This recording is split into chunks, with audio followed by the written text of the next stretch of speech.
ಆಸೆ ಭಾವನೆ ಎಲ್ಲ ಕೇಳಿಸಿಕೊಂಡೆ. ಹಾ, ಮಂಗಳಾದೇವಿ ಅವರೇ, ಯಾರವರು? ಹೆದರಬೇಡ ಬಾಲೆ, ಹೆದರಬೇಡ. ನಾನು ಕೋಟ್ಯಾಧೀಶ್ವರ MLA ವೀರಣ್ಣಗೌಡ. ಇರ್ಲಿ, ತಾವಿಲ್ಲಿಗೆ ಬಂದ ಕಾರಣ? ಕಾರಣ ಸಂಬಂಧ ಮಾಡಿಕೊಂಡು ನಿಮ್ಮ ಕುಟುಂಬಕ್ಕೆ ಧನ್ಯವಾದ ಹೇಳಲು ಬಂದ್ರು. ಆ ಸಂಬಂಧ ಕೇಳಲಿಕ್ಕೆ ನಮ್ಮ ಯಜಮಾನ್ರು ಮನೆಯಲ್ಲಿಲ್ವಲ್ಲ? ನಿಮ್ಮ ಯಜಮಾನರು ಎಲ್ಲಿಗೆ ಹೋಗಿದ್ದಾರೆ ತಿಳಿದುಕೊಂಡ? ನಿನ್ನ ಯೋಗಕ್ಷಮೆ ವಿಚಾರಿಸಿಕೊಂಡು ಹೋಗಲು ಅಂದ್ರೆ ಮಂಗಳ.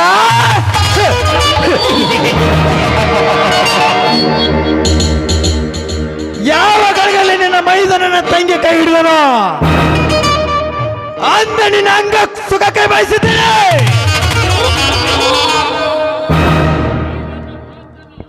ನೀ ನನ್ನನ್ನು ಮಾತನ್ನು ಮೀರಿದರೆ ನಿನ್ನ ಮೈತಮ್ಮ ವಜ್ರವಾಡ ನಿರ್ಮಿಸಿ ರತ್ನ ಸಿಂಹಾಸನದ ಮೇಲೆ ಕೊಡಿಸಿ ನಾ ನಿನ್ನೊಂದಿಗೆ ಲೋಲಾಡುವೆ ಮಂಗಳ, ಲೋಲಾಡುವೆ. ಗೌಡ್ರಿ, ನಿಮ್ಮ ತಂಗಿಯೊಬ್ಳು ನನ್ನ ಮೈದುನ ಮಡದಿ ಅಂತ ನೀವೇ ಹೇಳ್ತಾ ಇದ್ದೀರಾ. ಅವಳು ಈ ಮನೆಗೆ ಸೊಸೆಯಾಗಿ ಬರ್ತಾ ಇದ್ದಾರ ಅಂದ ಮೇಲೆ ಅವಳು ನನಗೆ ತಂಗಿಯಾದ್ರೆ ನಾನು ನಿಮ್ಮ ಹಿರಿಯ ತಂಗಿ ಅಲ್ವೇ? ಹಿರಿಯ ತಂಗಿಯ? ಅದರ ಸೇಡಿಗಾಗಿ ನಿನ್ನ ಅಂಗ ಸುಖ ಬಯಸಿ ಆ ಭಾವನೆ ಬದಲಾಯಿಸಿ ಬರ ಮಾಡಿಕೊಳ್ಳುತ್ತಿದ್ದೆ ನಿನ್ನನ್ನು. ಶ್ರೀಮಂತನ ಮಗಳೆಂಬ ಖಬರಿಲ್ಲದೆ ಒಬ್ಬ ಅನಾಥ ಬಡವ ನನ್ನ ತಂಗಿಯನ್ನು ಬಯಸಿ ಕೋಟ್ಯಾಧಿಪತಿ ಆದ ನಾನು ನಿನ್ನನ್ನು ಬಯಸುವುದರಲ್ಲಿ ಏನು ತಪ್ಪಿದೆ ಮಂಗಳ? ಏನು ತಪ್ಪಿದೆ? ಅದು ಪೂರ ತಪ್ಪು ಗೌಡ್ರಿ. ನಿಮ್ಮ ತಂಗಿ ಒಬ್ಳು ಮದುವೆ ಆಗದ ತರುಣಿ, ನನ್ನ ಮೈದನ ಮದುವೆ ಆಗದ ತರುಣ. ಅವರಿಬ್ಬರು ಮದುವೆ ಆಗುವುದು ಒಂದ್ ರೀತಿ ಒಳ್ಳೆಯದಿದೆ. ಆದ್ರೆ ನಾನೊಬ್ಳು ಮುತ್ತೈದೆ ಹೆಣ್ಣು, ಮತ್ತೊಬ್ಬ ಪುರುಷನ ಸತಿ ಆಗಿರ್ಬೇಕಾದ್ರೆ ನನ್ನ ಮೇಲೆ ಕಣ್ಣು ಹಾಕೋದು ಶುದ್ಧ ತಪ್ಪು ಗೌಡ್ರಿ, ಶುದ್ಧ ತಪ್ಪು. ಏ ಮಂಗಳ, ತಪ್ಪು ಒಪ್ಪುಗಳ ನಿರ್ದೇಶನ ಹೇಳಿ ನನ್ನ ಸುದರ್ಶನಕ್ಕೆ ಅಡ್ಡಿಯಾಗಿ ಸಾಯ್ಬಿಡ. ಸೋಮನೆ ನನ್ನ ಮಾತಿಗೆ ಒಪ್ಪಿ ನಿನ್ನ ಮೈಸುಖ ನನಗೆ ಒಪ್ಪಿಸಿ ಆನಂದ ಪಡೋ. ಇಲ್ಲವಾದ್ರೆ ಏನ್ ಮಾಡ್ತೀಯೋ ನೇಚ? ನೀನೊಬ್ಬ ರಾಜಕಾರಣಿ ಆದವರು ಊರಿನ ಜನರನ್ನ ರಕ್ಷಣೆ ಮಾಡ್ಬೇಕು. ಅದನ್ನ ಬಿಟ್ಟು ಶಿಕ್ಷೆ ಕೊಡೋದಕ್ಕೆ ಬಂದಿದೆಯಲ್ಲ, ನೀನು ಸುಮ್ಮನೆ ಇಲ್ಲಿಂದ ಹೋದ್ರೆ ಸರಿ. ಇಲ್ಲಿ ನಡೆದ ವಿಷಯ ಏನಾದ್ರೂ ನನ್ನ ಮೈದಿನ ಬೀರನಿಗೆ ಗೊತ್ತಾಗಿದ್ದೆ ಆದ್ರೆ ನಿನ್ನ ಚೆಂಡು ಕಡೆಗೆ ಬಿಡಲಾರೆ.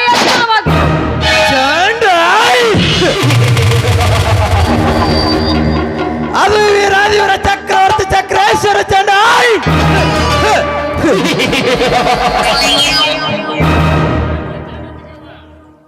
ನನ್ನ ಚಂಡತಿಯ ಚಾಮುಂಡೇವನು ಯಾರ ಪೊಂಡರ ಗಂಡ ನರಕಾಸುರ ಪ್ರಚಂಡ. ಕಣ್ಣು ಇಟ್ಟಿದ್ದಾನೆ ಮೇಲೆ ಅದರ ಬಲಿ ತೆಗೆದುಕೊಳ್ಳದ ಗೋಪತೆ ಗಂಡೋಣ. ಏ ಮಂಗಳ, ಮರ್ಯಾದೆಯಿಂದ ನಿನ್ನ ಸಿಲ್ಲ ನನಗೆ ಒಪ್ಪಿಸಿ ಒಪ್ಪಿಕೊಳ್ಳವೆಯಾ? ಇಲ್ಲ ನಿನ್ನ ಪ್ರಾಣ ತೆಗೆಯಲ. ಪ್ರಾಣ ಎಲ್ಲ ಹುಚ್ಚ ರಾಜಕಾರಣಿ. ಪ್ರಾಣದಾಸೆಗೋಸ್ಕರ ದೇಹ ಮಾರಿಕೊಳ್ಳೋ ಹೆಣ್ಣಲ್ಲವೋ? ಈ ದೇಹ ಯಾವತ್ತಿದ್ರು ಗಂಡನಿಗೆ ಮಾತ್ರ ಮೀಸಲೆ ಹೊರತು ನಿಮ್ಮಂತ ತೊಡೆ ಬದಲಾಯಿಸುವ ಬಂಡ ಗಂಡಸರಿಗೆ ಅಲ್ಲ. ನೋಡು, ಒಳ್ಳೆ ಮಾತಿನಿಂದ ಇಲ್ಲಿಂದ ಹೋದ್ರೆ ಸರಿ. ನನಗೆ ಪ್ರಾಣಕ್ಕಿಂತ ನನ್ನ ಶೀಲವೇ ಮುಖ್ಯ. ಅಷ್ಟರ ಮೇಲೆ ನನಗೆ ಗುಂಡು ಹಾರಿಸಬೇಕಲ್ಲ ತಾಕತ್ತು ನಿನ್ನಲ್ಲಿದ್ದಿದ್ದೆ ಆದ್ರೆ ನೀನು ಗಂಡಸೇ ಆಗಿದ್ರೆ ಹಾರಿಸೋಣ ಗುಂಡನ್ನ.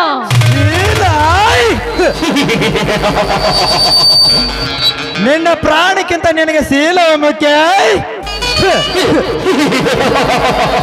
ಮಂಗಳ ತಾಳ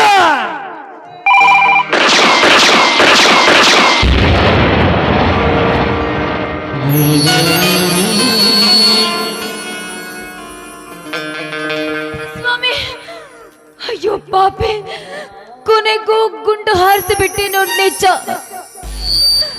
ಕೊನೆಗೊಂದು ದಿನ ನನ್ನ ಗಂಡನ ಧರ್ಮದ ನುಡಿಗೆ ನಿನಗೆ ಕರ್ಮದ ಕಿಡಿಯಾಗಿ ನೀನು ಸುಟ್ಟು ಬೂದಿಯಾಗಿ ಹೋಗ್ತೀಯ. ಸುಟ್ಟು ಬೂದಿಯ ಸ್ವಾಮಿ, ಮೈದನ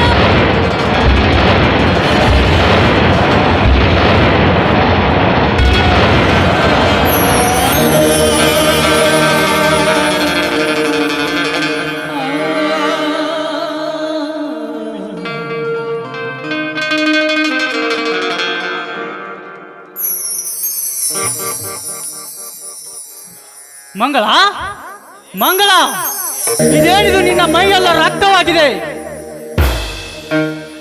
ಯಾರು, ಯಾವ ಪಾಪಿ ನಿನ್ನನ್ನು ಕೊಲೆ ಮಾಡಿ ಹೋಗಿದ್ದಾನೆ? ಮಂಗಳ, ಮಾತನಾಡಿ ಹೇಳು ಮಂಗಳ, ಹೇಳು.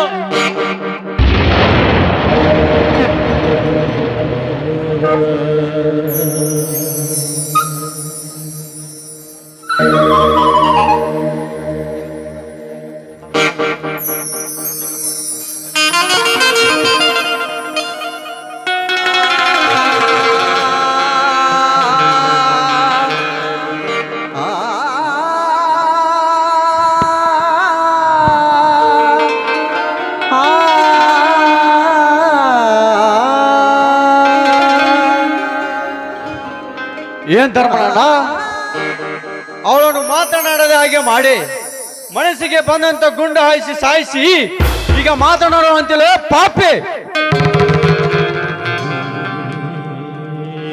ತಮ್ಮ, ತಮ್ಮ, ಏನು ಮಾತನಾಡ್ತೀಯಪ್ಪ? ಏನು ಮಾತನಾಡ್ತೀಯ? ನನ್ನ ದೇವತೆಯನ್ನು ನಾನು ಕೊಲ್ಲುವನೇನು? ಈ ನಿನ್ನ ಅಣ್ಣನ ಮಾತಿನಲ್ಲಿ ನಿನಗೆ ವಿಶ್ವಾಸವಿಲ್ಲವೇನೋ? ವಿಶ್ವಾಸವಿಲ್ಲ.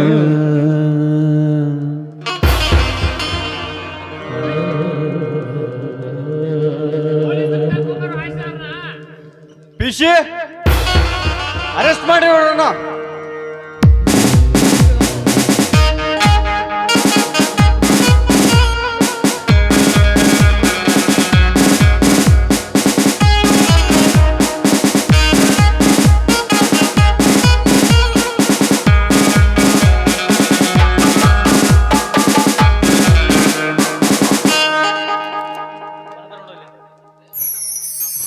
ಸಮಾನ ಇರುವ ಅಣ್ಣನ ಹೊಡ್ತೀನಪ್ಪ.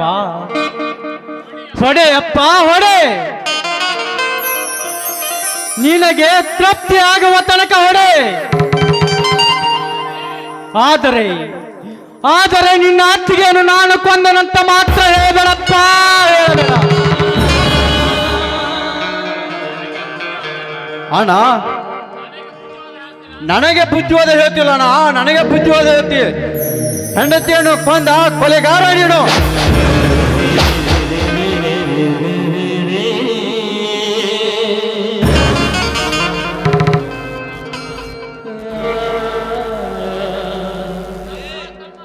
ತಮ್ಮ, ತಮ್ಮ, ಸಾಕು ಬಿಡು. ಬಾಳ ಹೊತ್ತು ಹೊಡೆಯಬೇಡ. ಊರ್ ಜನ ಎಲ್ಲ ಕೂತು ನೋಡ್ತಾರ ಕಣು. ಈ ನಿನ್ನ ಅಣ್ಣನ ಮರ್ಯಾದೆ ಕಳೆಯಬೇಡ ಕಣು, ಕಳೆಯಬೇಡ. ನಿನಗೆ ಮರ್ಯಾದೆ ಬೇಡ ಅಂದರೆ ನಿನಗೆ ತೃಪ್ತಿ ಆಗುವ ತನಕ ಹೊಡೆ ತಮ್ಮ, ನಿನಗೆ ತೃಪ್ತಿ ಆಗುವ ತನಕ ಹೊಡೆ.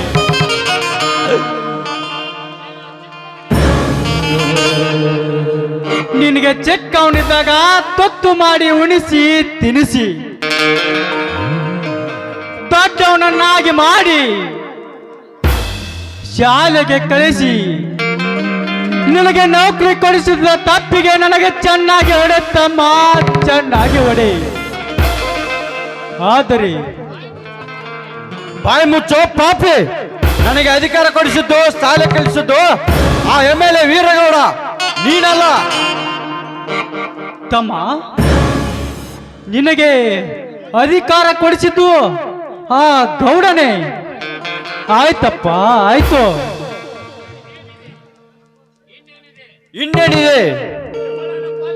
ಇವರನ್ನು ಕೊಲ್ಲುವ ಆಸೆಗಾಗಿ ಸಂಚೆ ಹಾಕಿ ಹೊಂಚಿನಿಂದ ಕೊಂದ ಕೊಲೆಗಾರ ನೀನು.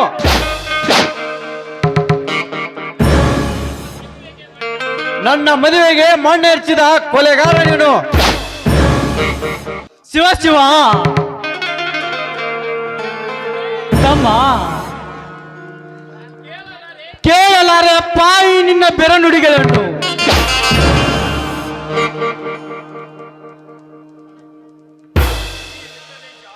ಏ ವಿಠಲೇಶ, ಈ ತಮ್ಮನ ಮಾತಿಗೆ ನೀನೇ ಸಾಕ್ಷಿ. ಆ ನಿನ್ನ ಪವಿತ್ರವಾದ ಪಾದವೇ ಸಾಕ್ಷಿಯಪ್ಪ, ಸಾಕ್ಷಿ. ನನ್ನ ನುಡಿಗಳೆಲ್ಲ ಧರ್ಮದ ನುಡಿಯೇ ಆಗಿದ್ದ ನಿಜವಾದ್ರೆ ಧರ್ಮದ ನುಡಿ ಬೆಂಕಿಯ ಕಿಡಿ ಹಾಗೆ ಇವನ ಬಾಳನ್ನು ಸುಟ್ಟು ಹಾಕಲೇ. ಹಾ ಸಾಹೇಬರೇ, ಸಂತೋಷದಿಂದ ಎಳೆದೊಯ್ಯಿರಿ ನನ್ನನ್ನು. ಪೇಶೆ, ಈ ನೀಚನನ್ನು ಅರೆಸ್ಟ್ ಮಾಡಿ